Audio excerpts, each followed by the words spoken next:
Let's wrap up. Break a leg. Hit the books. Under the weather? Piece of cake. Welcome to Talk English. Emily, can I tell you something that happened to me when I first started learning English? Always. Tell me everything. My English teacher said to the class, "Okay, everyone, let's wrap up."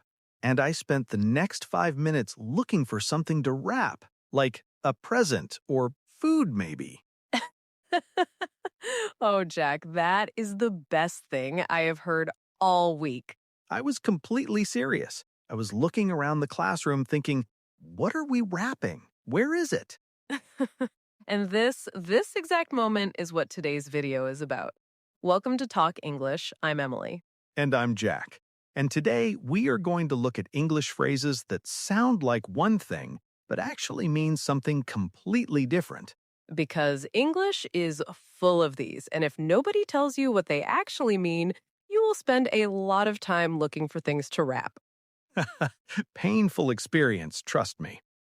Okay, let's start with the one that started this whole conversation. Let's wrap up. When I first heard this, I thought wrap, like wrapping paper, like wrapping a gift. Which makes complete sense, actually. The word wrap does mean to cover something, but wrap up as a phrase means something completely different.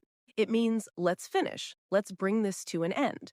So let's wrap up the meeting means let's finish the meeting. Exactly. Let's wrap up, let's end this, let's finish. You will hear this in meetings, in classes, in phone calls. Okay, everyone, let's wrap up for today.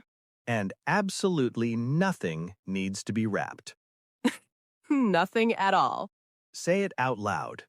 Okay, let's wrap up. Phrase 2. Imagine someone says to you, "Hey, do you want to grab a bite later?" Jack, what did you think this meant the first time you heard it? Grab a bite. I thought bite like teeth, like biting. So I thought grab a bite means to bite something or someone. Please, not someone. I was very confused. I said, bite what exactly? And the person looked at me like I was a little bit strange. Grab a bite simply means let's go eat something together. A quick meal, a snack, anything. Do you want to grab a bite means do you want to go eat with me? So nothing is being grabbed, nothing is being bitten. Nothing at all, just food and friendship. English really loves making simple things sound complicated. It really does sometimes. Say it. Do you want to grab a bite later? Okay, this next one, Emily. The first time someone said this to me before a presentation, I was genuinely worried about them. What did they say? They said, break a leg. And I thought, why would you wish that on me? Why do you want my leg to break? We are supposed to be friends. Oh, this one is so good. Break a leg is one of the most famous English expressions, and it sounds terrible if you don't know it. It sounds like a threat, honestly. It is actually the opposite of a threat. Break a leg means good luck. We say it especially before performances, before presentations, before important moments. Break a leg tonight means I hope you do amazingly well. So the person wishing my leg to break was actually being very kind. The kindest thing they could say. English is a very strange language. It really is sometimes. Say it with a big smile. Break a leg. Phrase 4. Someone says to you, I have to hit the books tonight. Jack, first reaction? Hit the books. I thought, are they angry at their books? Did the books do something wrong? I imagined someone going home and just hitting their textbooks. Physically attacking their homework. Very aggressive study method.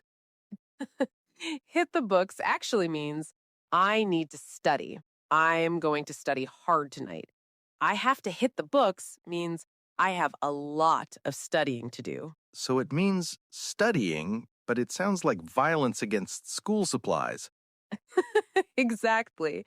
And you will hear this a lot during exam season. Sorry, I can't come out tonight. I have to hit the books. I have to hit the books tonight. I will never forget that one. Say it. Sorry, I have to hit the books tonight.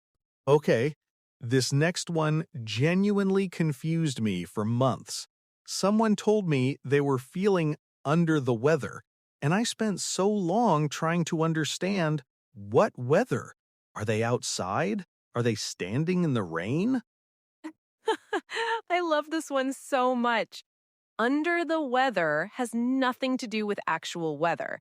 It means I am feeling a little sick. I am not feeling well today. So, I am feeling a little under the weather means I feel sick? Exactly. Not seriously ill, just not 100%. A little tired, a little unwell. I can't come to work today. I am feeling a bit under the weather. And there is no weather involved at all? No rain, no clouds, no sunshine. Just a slightly sick person. I feel like I have been lied to my whole life. Welcome to English Idioms, Jack. Say it. I am feeling a little under the weather today. Last one. And this one is my personal favorite. Someone finishes a difficult task and says, "That was a piece of cake." Jack, what did you think?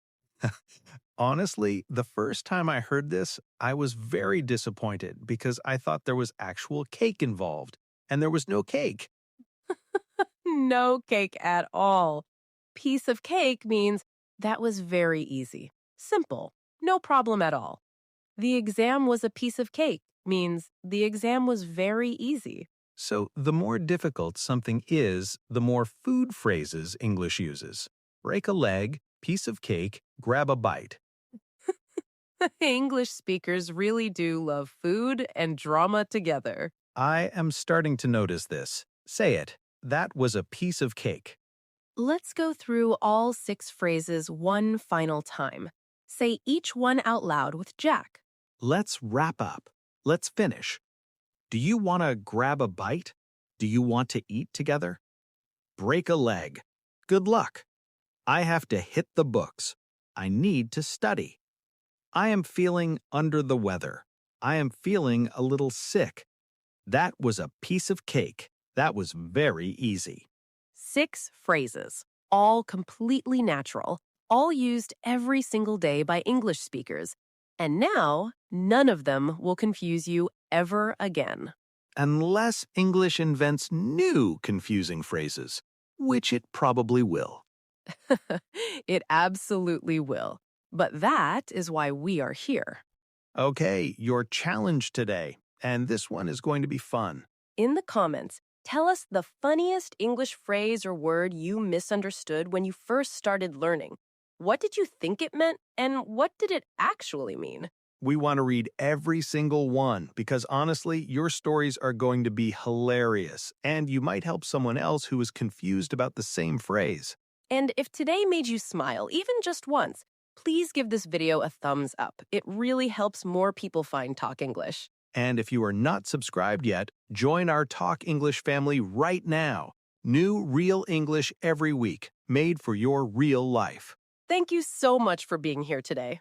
Take care, and remember, English is strange sometimes. but that is what makes it so interesting.